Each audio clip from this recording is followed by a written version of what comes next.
যেখানে যারা কোরআন এবং সহিহ হাদিস বাদ দিয়ে বাপদাদার অনুসরণ করবে তারা জাহান্নামে যাবেই যাবে। আল্লাহ তাআলা বলেন সূরা আস-সাফফাত আয়াত নাম্বার 66, 67, 68, 69, 70।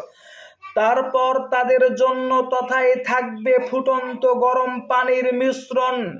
তারপর তাদের ফেরার জায়গা হবে অবশ্যই জাহান্নামের দিকে। তারা দুনিয়াতে তাদের বাপদাদাকে পথভ্রষ্ট পেয়েছিল, তাই তারা তাদের পদাঙ্ক অনুসরণে ছুটেছিল।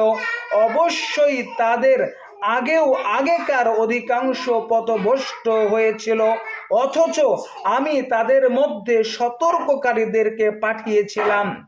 তাই তুমি লক্ষ্য করো সতর্কিত ব্যক্তিদের পরিণাম কিরূপ হয়েছিল।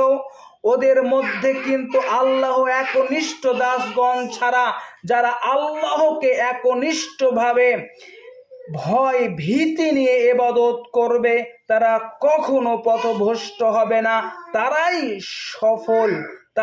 সফল হবে যারা একমাত্র আল্লাহকে সন্তুষ্ট অর্জন করার জন্য ইবাদত করবে। আর তারা তো খুঁটিনাটিভাবে তদন্ত করে ইবাদত করবে, তারা গবেষণা করে ইবাদত করবে এটা কোরআন হাদিসে আছে কি নেই, অর্থাৎ আল্লাহ রসুল সাল্লাল্লাহু আলাইহি সাল্লাম এইভাবে ইবাদত করেছে কি করেনি।